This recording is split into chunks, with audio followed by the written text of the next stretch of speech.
রাজ্জাক সাহেব ভাই, জি জি আপনি তো গ্রামীণ পরিবেশ থাকতে ভালোবাসেন। জি জি দেখা যাচ্ছে যে এখানে আপনার যে জমিটুকু দেখা যাচ্ছে, এখানে কত শতক জমি?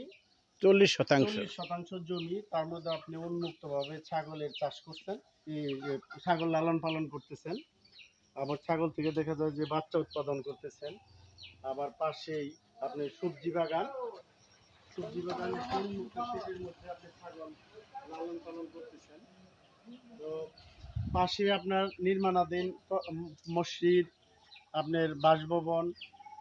আবার দেখা যাচ্ছে যে এখানে আপনি একটি পরিবেশ সম্মত ভাবে একটি কাঠ বাগান করেছেন। কাঠ বাগানটাও গাছগুলো বেশ বড় হয়ে গেছে।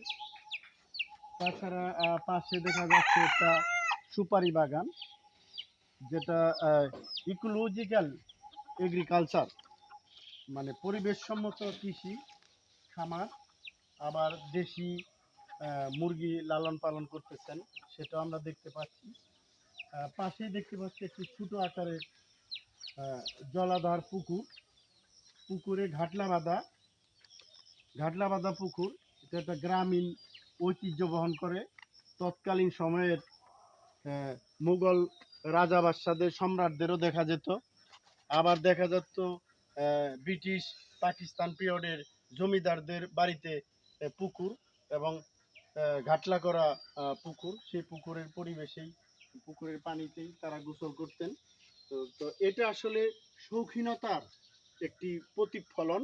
আপনি একজন বিএসসি ইঞ্জিনিয়ার, এই দেশের একটা বড় মাপের একজন প্রকৌশলী, আপনি দোয়া করবেন এবং এবং সবার কাছে আমি দোয়া চাই। এবং আপনি শহরকে ছেড়ে গ্রামীণ পরিবেশেই, গ্রামীণ শিক্ষা প্রতিষ্ঠান, গ্রামীণ হাট বাজার, পাড়া প্রতিবেশীদের নিয়েই আপনি আছেন।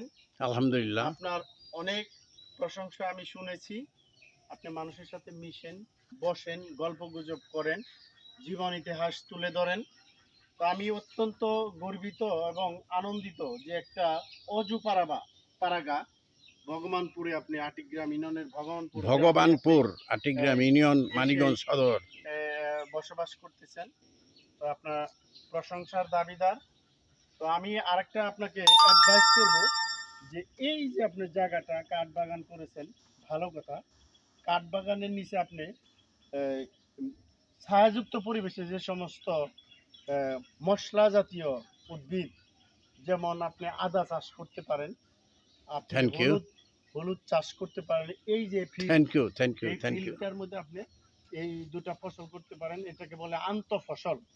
এবং আপনি আরও গ্রামীণ যে হাঁস মুরগি আরও বেশি আকারে আপনি এখানে লালন পালন করতে পারবেন। আপনি হাঁস মুরগিগুলোকে খুব সুন্দর বাচ্চা দিয়েছে, ফুটফুটে বাচ্চা। আপনি আরও করবেন। ছাগলের খামারটা ইচ্ছা করলে আপনি আর একটু আহ, বড় আকারে করতে পারেন। তো আপনাকে অসংখ্য ধন্যবাদ জানাচ্ছি। এই উদ্যোগ এবং এই শৌখিনতাকে আপনি সামনে রেখে এগিয়ে যান। আপনার জীবন সুখী হবে, সমৃদ্ধশালী হবে, এবং আপনার দীর্ঘায়ু এবং সফলতা কামনা করে আমার আমি জন্য এখানে দোয়া শেষ করবেন করছি। আপনার এবং জন্য দোয়া করছি। আপনি ভালো ধন্যবাদ থাকুন। সবাইকে। ধন্যবাদ সবাইকে। আসসালামু আলাইকুম।